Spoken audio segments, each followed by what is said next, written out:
48 Laws of Power, Chapter 23. Concentrate your forces. Conserve your forces and energies by keeping them concentrated at their strongest point.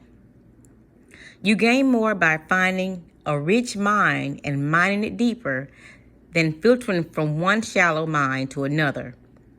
Intensify defeats intensity every time.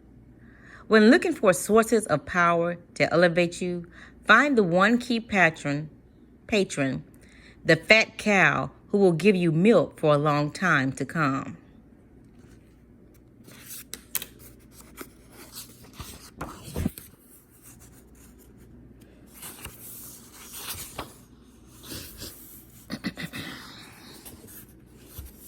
In China, in the early 16th century BC, the kingdom of Wu became a war with neighboring northern provinces of the Middle Kingdom.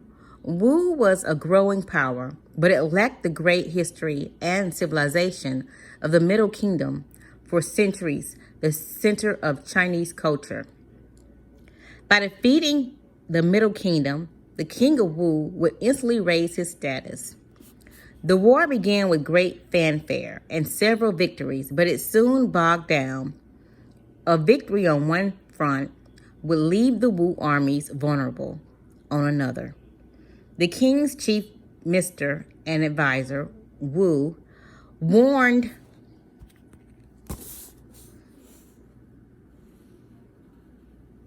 him that the barbarous state of Yue to the south was beginning to notice the kingdom of Wu's problems and had designs to invade. The king only laughed at such worries. One more big victory and the great Middle Kingdom would be his. In the year 490, Wu sent his son away to set safety in the kingdom of Qi. In doing so, he sent the king a signal that he disapproved of the war and that he believed the king's selfish ambition was leading Wu to ruin. The king, sensing betrayal, lashed out at his minister, accusing him of a lack of loyalty, and in a fit of anger, ordered him to kill himself. Wu obeyed his king, but before he plunged the knife into his chest, he cried, "Tear out your eyes, O king, and fix them to the gate of Wu, so I may see the triumphant entry of you." As Wu had predicted, within a few years, a Yuan army passed beneath the gate of Wu. As the barbarians surrounded the palace, the king remembered his minister's last words and felt the dead man's disembodied eyes watching his disgrace. Unable to bear his shame, the king killed himself, covering his face that he would not have to meet the reproaching gaze of his minister in the next world. The story of Wu is a paradigm of all the empires that have come to ruin by overreaching. Drunk with success and sick with ambition, such empires expand to grotesque properties and meet a ruin that is total. This is what happened to ancient Athens, which lusted for a faraway island of Sicily and ended up losing its empire. The Romans stretched the boundaries of their empire to encompass vast territories. In doing so, they increased their vulnerability and the chances of invasion from another barbarian tribe. Their useless expansion led to their empire into oblivion. For the Chinese, the fate of Wu serves as elemental lesson on what happens when you dissipate your forces on several fronts, losing sight of distant dangers for the sake of a present gain. If you are not in danger, says Sun Tzu, do not fight. It is almost a physical law. What is bloated beyond its proportion inevitably collapses. The mind must not wander from goal to goal or be distracted by success from its sense of purpose or proportion. What is concentrated cohorts and connects to its past has power. What it dissipates, divides, and distends, rots and falls to the ground. The bigger it bloats, the harder it falls. The Rothschild banking family had humble beginnings in the Jewish ghetto of Frankfurt, Germany. The city's harsh laws made it impossible for Jews to mingle outside the ghetto, but the Jews had turned this into a virtue. It made them self-reliant and zealous to preserve their culture at all costs.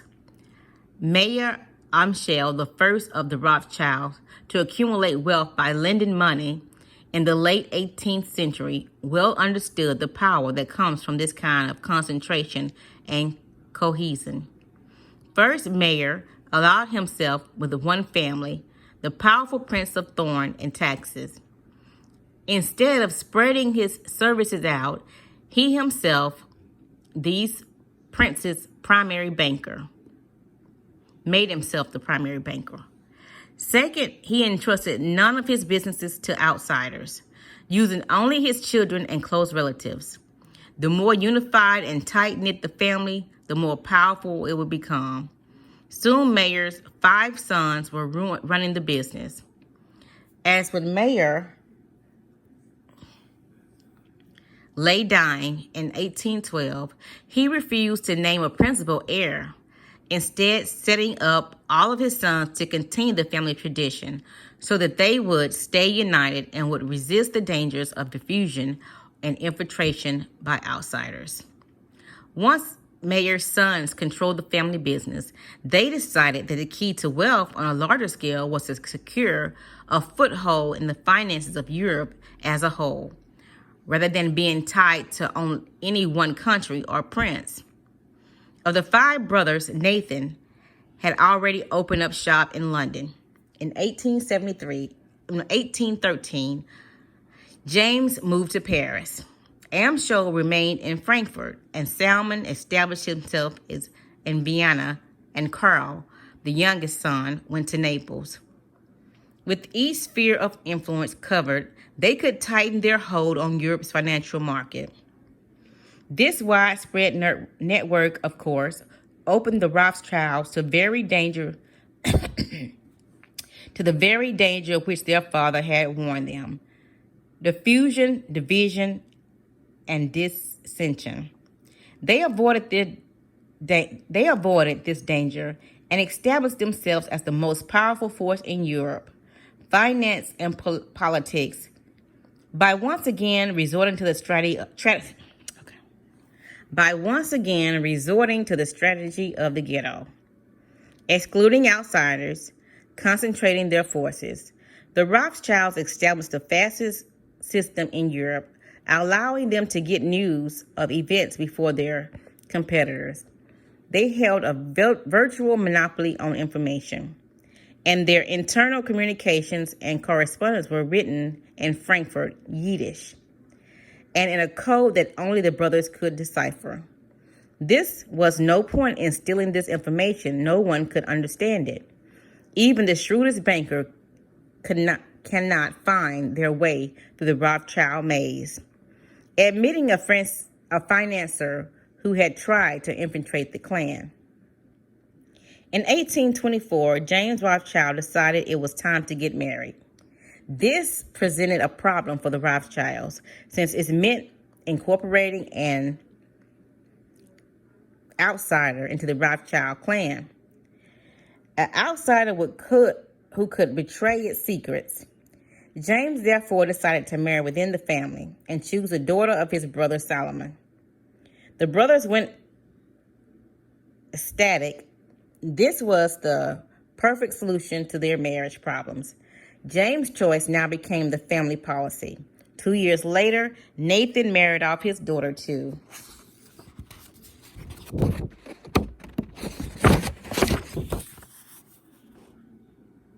Solomon's son. In the years to come, the 5 brothers arranged 18 matches among their children, 16 of these contracted between first cousins. We are like the mechanism of a watch. Every part is essential, said Brother Solomon. As in a watch, every part of the business moved in concert with every other, and the inner workings were invisible to the world, which only saw the movement of the hands. While the other rich and powerful families suffered irrecoverable downturns during the tumultuous first half of the 19th century, the tight-knit Rothschild managed not only to preserve but to expand their unpredicted wealth. The Rothschilds were born in a strange time. They came from a place that had not changed in centuries, but lived in an age that gave birth to individual revolution. The French Revolution, an endless series of upheavals. The Rothschilds kept the past alive, resisted the patterns of dispersion of their era, and for this, an emblematic of the law, concentration. No one represents this better than James Rothschild, the son who established himself in Paris. In his lifetime, James witnessed the defeat of Napoleon, the restoration of Bourbon monarchy, the Bourbons monarch of Orleans, the return to a republic, and finally the enthronement of Napoleon III. French styles and fashions changed at a relentless pace during all this turmoil. Without appearing to be a relic of the past, James steered his family as if the ghetto lived on within them. He kept alive his clan inner cohesion and strength. Only through such a anchoring in the past was the family able to thrive amidst such chaos. Concentration was the foundation of Rothschild's power, wealth, and stability. The best strategy is always to be very strong, first in general, then at its decisive point. There is no point and simpler law of strategy than that of keeping one's forces concentrated. In short, the first principle is act with utmost concentration. The world is plagued by greater and greater division within countries, political groups, families, even individuals. We are all in a state of total distraction and diffusion, hardly able to keep our minds in one direction before we are pulled in 1,000 others. The modern world of conflict is higher than ever, and we have internalized it in our own lives. The solution is a form of retreat inside ourselves to the past, to more concentrated forms of thought and action. As Schopenhauer wrote, intellect is a magnitude of intensity, not a magnitude of extensity. Napoleon knew the value of concentrating your forces at the enemy's weakest spot.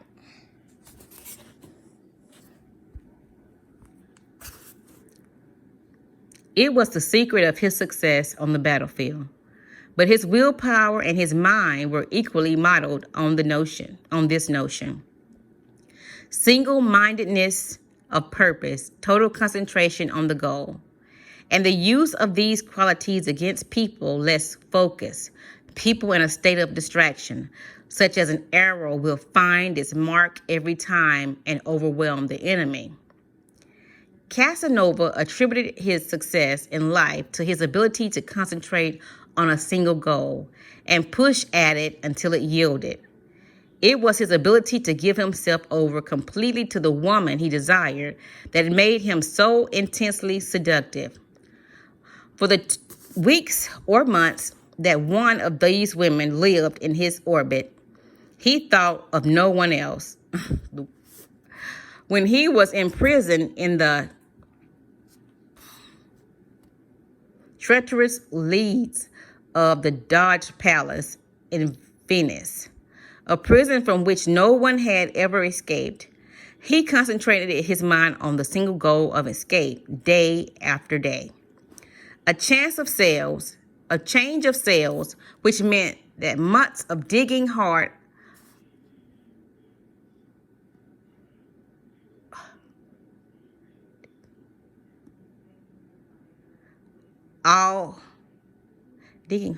hold on.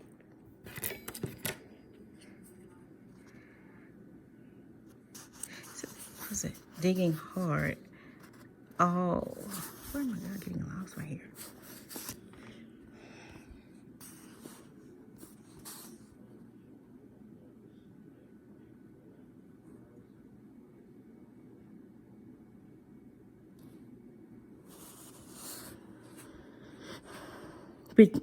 Digging had all been for naught did not discourage him.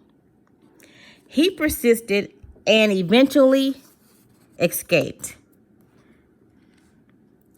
I have always believed, he later wrote, that when a man gets it into his head to do something, and when he is exclusively occupied himself in that design, he must succeed, whatever the difficulties. That man will become Grand Vizier or Pope.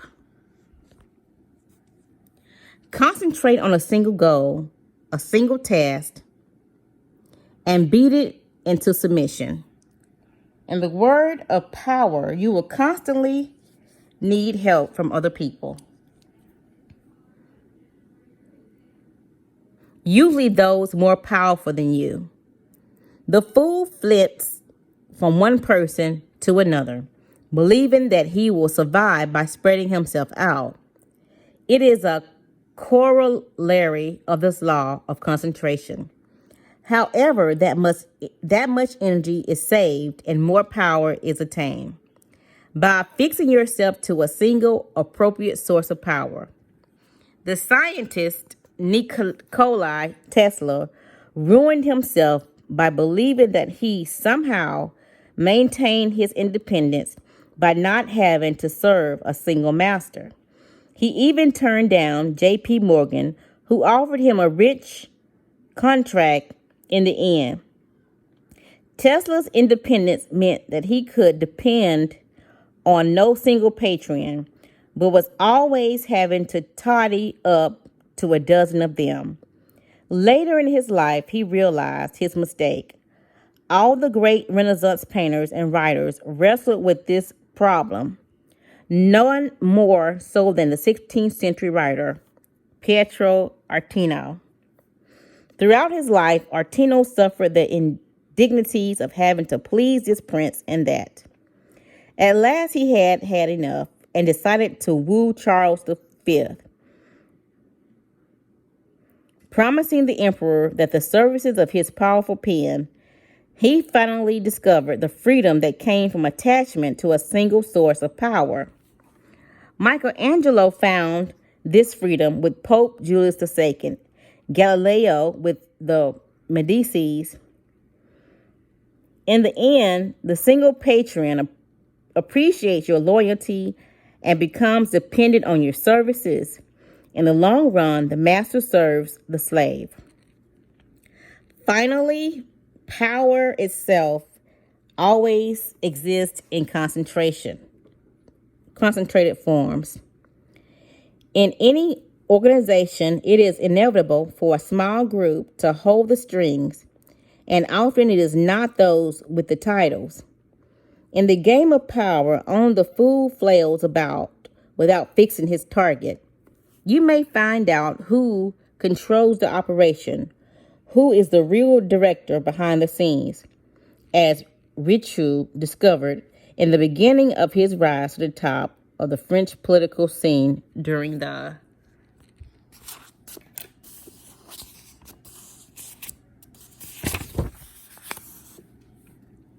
early 17th century. It was King Louis XIII who decided things. It was the king's mother.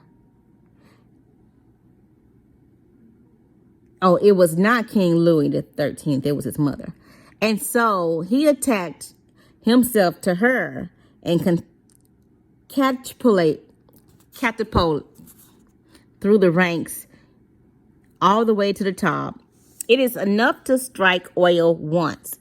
Your wealth and power are assured for a lifetime. The arrow you cannot hit two targets with one arrow. If your thoughts stray, you miss the enemy's heart, mind, and arrow must become one. Only with such concentration of mental, physical power can your arrow hit the target and pierce the heart. Prize intensity more than extensity. Perfection resides in quality, not quantity. Extend alone never rises.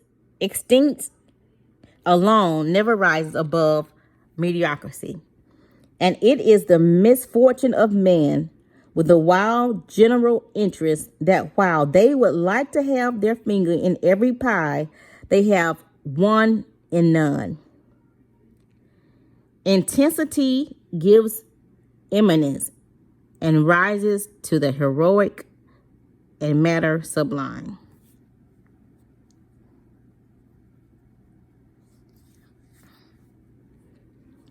There are dangers in concentration and moments when dispersion is the proper tactical movement. Fighting the nationals for control of China, Mao Zedong, the communists fought for a protracted war on several fronts, using sabotage and ambush as their main weapon. Dispersal is often suitable for the weaker side. It is, in fact, a crucial principle of guerrilla warfare. When fighting a stronger army, concentrate your forces only makes you an easy target. Better to dissolve into the scenery and frustrate your enemy with the elusiveness of your presence. Tying yourself to a single source of power has one prominent danger. If that person dies, leaves, or falls from grace, you suffer. This is what happens to Caesar Borgia, who derived his power from his father, Pope Alexander VI. It was the Pope who gave Caesar armies to fight with and wars to wage in his name. When he suddenly died, perhaps from poison, Caesar was as good as dead. He had made far too many enemies over the years and was now without his father's protection. In cases when you may need protection, then it's often wise to entwine yourself around several sources of power. Such a move would be especially prudent in periods of great tumult and violent change, or when your enemies are numerous. The more patrons and masters you serve, the less risk you run if one of them falls from power. Such dispersion will even allow you to play off against the other. Even if you concentrate on the single source of power, you still must practice caution and prepare for the day when your master or patron is no longer there to help you. Finally, being too single-minded in pursuit can make you an intolerable bore, especially in the arts. Renaissance painter Paleo Uccello was so obsessed with perspective